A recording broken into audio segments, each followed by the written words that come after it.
ล่อยใส่กับบ่ทันหมดถึกหนึ่งตัวแล้วนกคอแดงนี่พี่น้องนี่หากระทือยังบ่ทันตายนี่พี่น้องนี่แล้วมาแล้วพี่น้องตัวแรก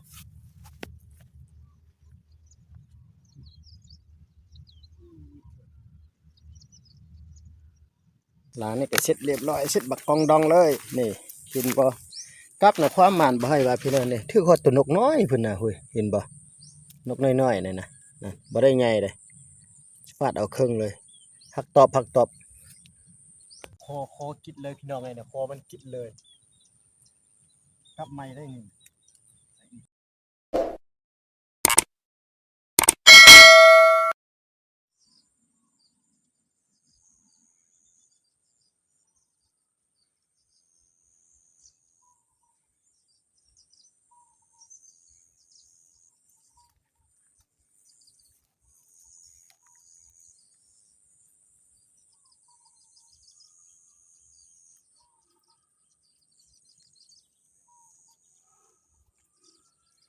ปล่อยใส่กับบ่ทันหมดถึกหนึ่งตัวแล้วนกคอแดงนี่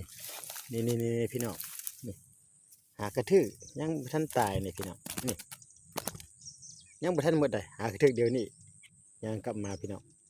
เก็บก่อนค่อยจะใส่ไปต่อก่อนพี่น้องตัวนี้ใส่ค่อยเก็บแล้วก็เราจะใส่ต่อเด้อสบายดีพี่น้องเราจันออกมาวางกับนกเด้อพี่น้องไงเดี๋ยวนี้วางกับนกหมดแล้วพี่น้องใส่จนหมดแล้วพี่น้องใส่หมดแล้วก็จึงเกี่ยนใส่หันประมาณ15-16หลังบ่แม่น13-14หลังนี่แหละแล้วทึกนกตัวนึงละนี่เดี๋ยวนี้เราจะนั่งท่าก่อนนั่งท่าประมาณมันนั่งวนต้นไม้งามๆนี่เลยใส่มาแล้วก็ได้นกตัวนึงนะนกโคแดงนี่นกโคแดงตัวนึงละพี่น้องนี่พอดียางกลับมาถึงแล้วบ่ทันตายจิ๊บบ่จันจัดการซื้อดอกนี่ดอกไม้นี่ก็งามพี่น้องเป็นตาหักไว้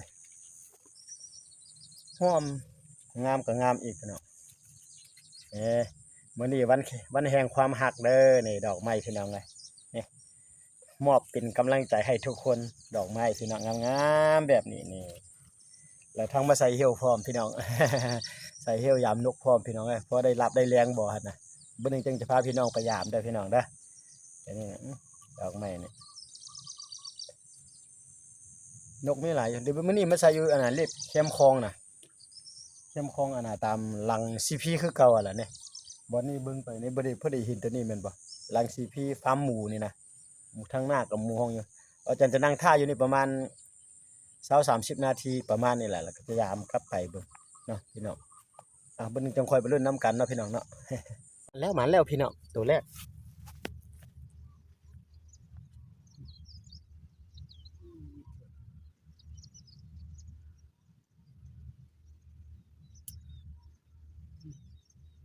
ตะเลย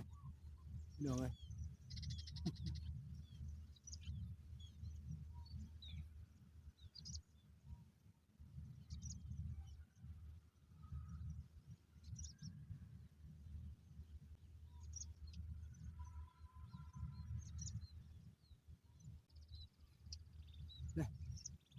อย่า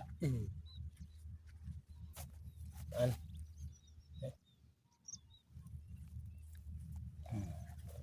โอ้คิดตาพอกลับใหม่เห็นปะแต่ว่านี่ตอนนี้จะมาเก็บเอาอย่าเอานกไข่เด้อนี่ไข่ใส่กับนกนี่นะไปยามอยู่ถามหน่อยคนมาอยู่ทั้งนี้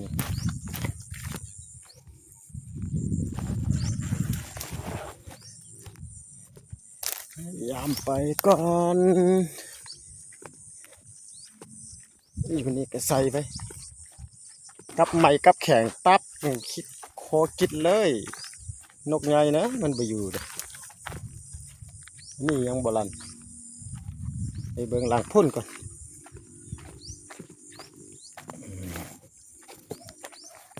หลังนี่ก็เสร็จเรียบร้อยเสร็จบักกองดองเลยนี่กินบ่กับนะความหมานบ่ให้ว่าพี่น้องนี่ถือฮอดตัวนกน้อยพุ่นน่ะหุ้ยเห็นบ่นกน้อยๆนี่นะบ่ได้ใหญ่เลย ฟาดเอาเครื่องเลยหักตอบเอาหามจับให้ดีๆเด้อจับถ่ายไว้เด้อถ่ายเฮาเด้อโอ้ตับสุกนี่เลยเนาะคอกิดเลยพี่น้องไงเนี่ยคอมันกิดเลยกลับไม่ได้ไงใส่อีกก่อน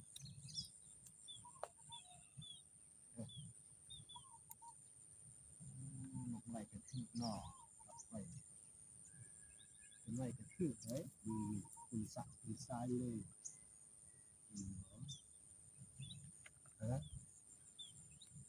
มันเต็ม3 เต็มแล้วนี่นะเอาสบายดีพี่น้องบ่าวจันจะพาพี่น้องไปเก็บกับก่อนพี่น้องเพราะว่าบ่าวจันก็ทำอีกก็ว่าจะใส่ไว้ล่ะแต่ว่ามีคนเจ้าไม่เห็นล่ะว่าสิปะไว้แล้วก็กลับไปเฮือนแล้วก็จะมายามอีกซั่นล่ะแต่เดี๋ยวนี้มีคนเห็นล่ะเขาปะบ่ได้พี่น้องเขาต้องได้เก็บก่อนพี่น้องเก็บไปหมดเลยเนาะก็จะถือบ่ถือก็บ่ฮู้เมื่อกี้หันยามได้2ตัวพี่น้องเนาะแต่เดี๋ยวนี้หั่นเบิ่งน้ำกันหากระปะไว้ประมาณ18 นาทีนี่แหละเก็บเลยซะพี่น้องมั่นใจบ่ได้ละจังค่อยมาใส่โตเนาะพี่น้องเนาะนี่สิพี่หลังฟ้าหมู่คือเก่านี่ล่ะเนาะเฮาจะเก็บแล้วมื้อแลงจังจะมาใส่ต่ออยู่ค่อยใส่อยู่บ่นี่น่ะใส่เอาอันน่ะอันนกวักซื่อๆเด้อมีนกวักเด้อโอ้โหคุณน่ะยามกลับเลยบ่ถึกกว่ายาแล้วพี่น้องเอ้ยใส่บ่ได้ปะดุนบ่ได้นี่ยังบ่ถึกดอกพี่น้องหมดน่ะบ่ขึ้นเดี๋ยวขึ้น2 บาทเดี๋ยวนี้หลังนึงไก่ไปบ่ลันแล้วเนี่ยพี่น้องเนี่ยบ่แม่นปกติบ่นี่ลันตลอดเลยเนี่ยคันปะแล้วก็โอเคอยู่อันนี้นะแต่เบาจันย่านมีคนมาเอาแล้วเก็บหลังนี้ลันอีกแล้วถึกบ่หลังนี้นะเน่นกคุ้มเรียบร้อยโอ้มึงเหลือบ่นกคุ้มนั่นพี่น้องเอ้ยตัวนึงบินไปละเมื่อกี้เบาจันเห็นอยู่ชุมพอยางมาหันมีนกชงตัวนี้ตัวบักใหญ่ๆนกคุ้มพี่น้องเอ้ยหากระทึกชงนกคุ้มพี่น้องนี่เด็กละกับค่อยน่ะกับเล็กนี่นกคุ้มบักใหญ่ๆพี่น้องเอ้ยนี่ความอ้วนน่ะตัวนึงทึกตัวนี้แม่ตัวนี้เป็นเป็นตัวผู้นี่ค้างขาวอันนี้ตัวผู้ตัวแม่บินไปแล้วสุดยอดนี่2 ตัวแล้วเมื่อกี้ก็ลันได้นี่นะลันกระทึกนกน้อยนะเดี๋ยวนี้ก็ลันเอกกระทึกอีกแล้วมันหากจะใส่ได้นกประมาณ4-5 ตัวก็ดีแล้วพี่น้องตัวผู้เพิ่นบินออกไปอยู่นี่แหละตัวแม่น่ะไปอยู่นี่แหละแม่นี่อันนี้ก็กับเก็บได้ซื้อเก็บไปใส่เที่ยวเลยหินแล้วเก็บซื้อนี่เอามาเฮ็ดกับนกสุดยอดพี่น้อยมัน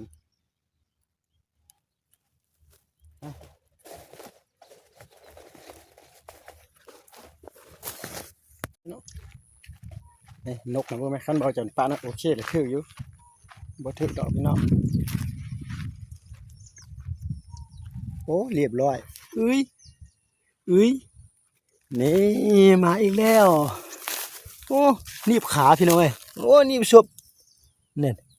ยังเหนาจงงอกชุบกิดเลยติดขาพร้อมนั่นชุบกิดติดขาพร้อมพี่น้องมาแล้วนี่กะทิว่ามันเก็บก่อนขออนุญาตเก็บก่อน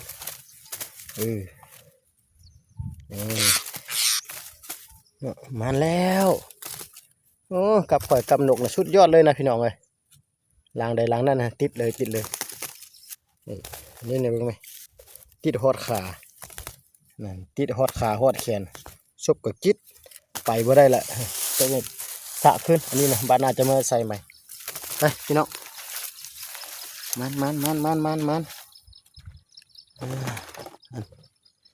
ไปต่อพี่น้องเลยปะบ่ได้แล้วได้ซ้ำนี่ก็ภูมิใจแล้วได้ซ้ำนี่ก็ได้6 แต้มแล้วพี่น้องเลยได้6 แต้มแล้วได้ก็ได้ลาบได้ปิ้งแล้ว6 แต้มก็ได้นี่บอลัน หลังนี้บ่ลันปกติหลังนี้ก็ลันตลอดเด้อนี่เมื่อเอาอันน่ะชอขาวขี้ในหมดก็บ่ค่อยขึ้นปานใดแต่ว่าขึ้นอยู่บ่ขึ้นหลายคันปะเม็ดมือน่ะถึกอยู่พี่น้องแต่บ่ได้ปะเม็ดมือหลังนี้บ่ถึกเก็บหลังนี่นกบ่เห็นเยอะนกบ่เห็นเยอะหลังนี่ส่วนหลายนะเก็บก่อนพี่น้อง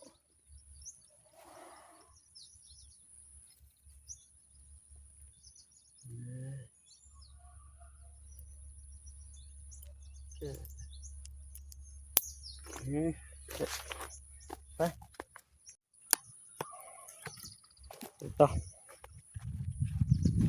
กับ18-19หลังนี่ก็บ่ติดดอกนี่มันกลางอยู่แต่นั่นคือกันเก็บทางนี้แหละไปเก็บทางพุ่นอันนี้ก็บ่ลันแล้วนี่เอ้ย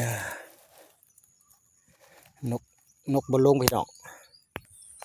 เบิ่งหลังนี้บาดนี้เอ้ยลันบ่หลังนี้บ่ลันยังมี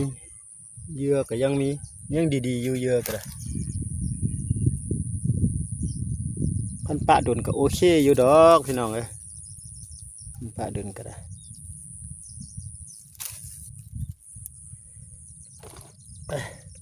เอาจันค่าเวียกได้แล้วก็มีคนมาได้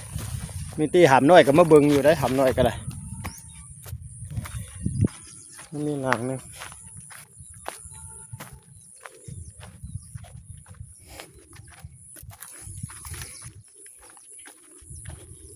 ปิดจังใดก็ฝากไลค์ฝากแชร์ฝากติดตามให้เด้อฝากกดกระดิ่งแจ้งเตือนให้ได้พี่น้องที่ชีวิตหากินหาอยู่พอได้กินพี่น้องเลยมาหากินก็ได้โบราณหลังตอนเช้าลันอยู่อันนี้นะตอนเช้าลันติดอยู่แต่เดี๋ยวนี้โบราณละนี่นะโอ้หลังนี่ลันเฮ้ยติดบ่โอ้บ่ติดแม่นบ่โอ้หลังนี่บ่ติด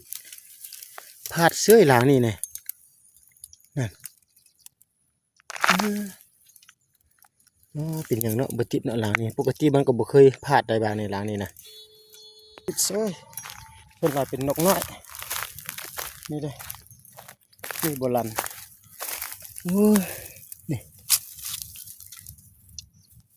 นี่นกอยู่ในนี่มันแต่มันบ่เห็นเหยื่อเขาเนาะนกบ่เห็นเหยื่อ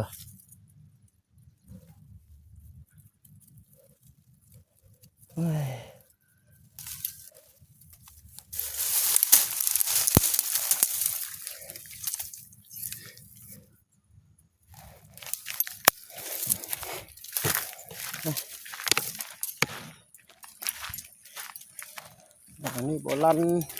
หลังนี้เมื่อก่อนน่ะคักได้นกบ่ลงเนาะ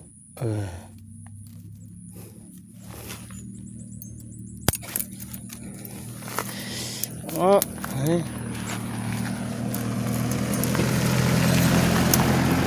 รถนะหลังนี้โอ้หลังนี่ลันโอ้ถึงแมงอันนี้อีกแล้วพี่น้องเอ้ยนี่โซนลายนะขั้นปะเลยมันปีนั้นนี่แหละแมงนี่แหละมาถึงนะแมงอันนี้นะไปบนนี้จึงคอยเก็บออกบ้านเดียวมาจันคาเวกได้